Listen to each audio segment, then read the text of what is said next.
I assume everyone can hear me. I think I unmuted myself. Yeah. Okay, great.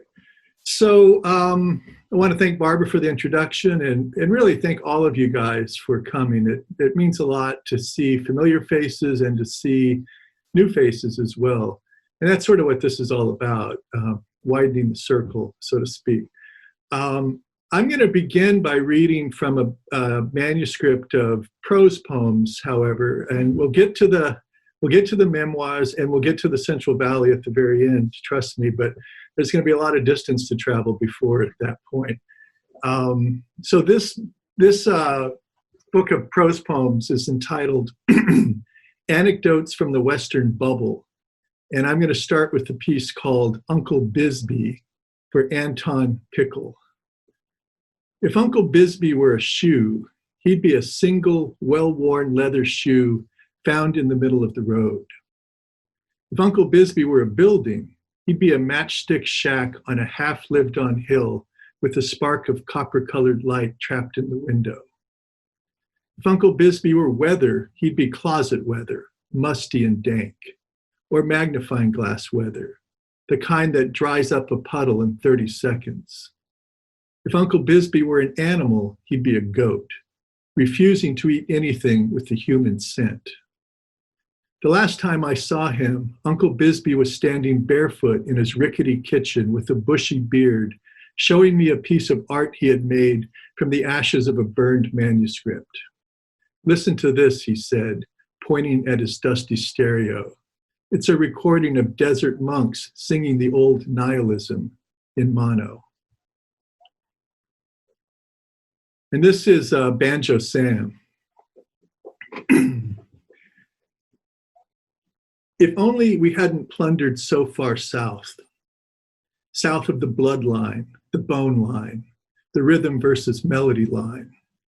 But we couldn't help ourselves. Killers keep looking for new impossibilities to kill them, then study them, then resurrect them.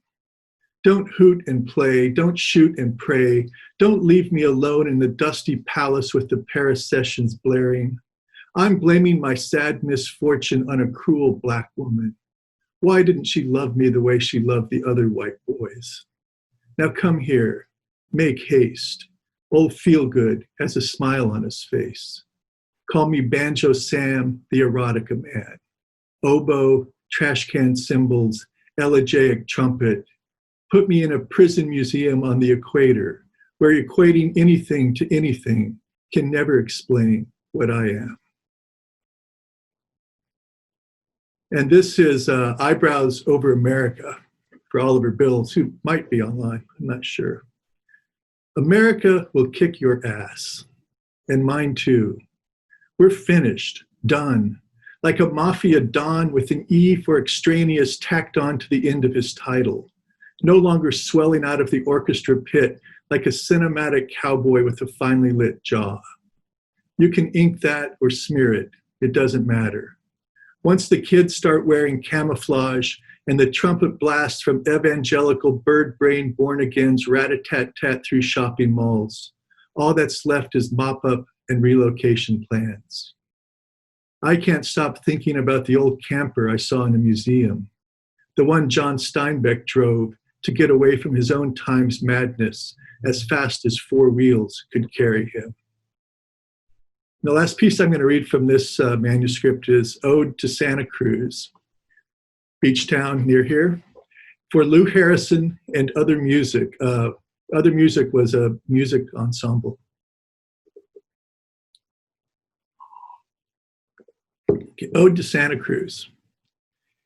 Angels with hairy armpits listening to psychedelic gamelan in 1980s beach town, California.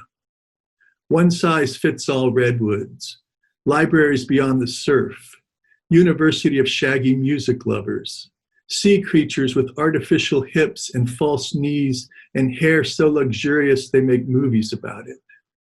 I hear Lou Harrison's Pacifica Rondo playing so loud in a passing car that the tower at Tor House shoots into the sky like a rocket.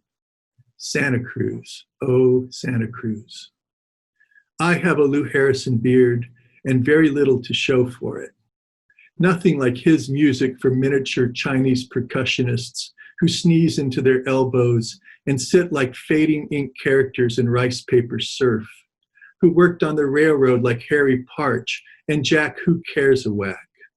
Man, oh man, how far did I have to go to say, here I am asleep on the beach, a million miles above the sand, sweating in the sunbeams above Sick Body Beach, above Dead Body Bay. Close my eyes, shut my mouth, give me a little push out to sea. Pizzicato and bricks, bricks and songs, songs all fall down. A percussionist with an orchard in her eardrum beckons to me as I run over the low tide toward the sunken ship, the rotting tooth, the smiling reptile with a death grip on our genetic code, fireworks in a twister of smoke. Okay, I'm going to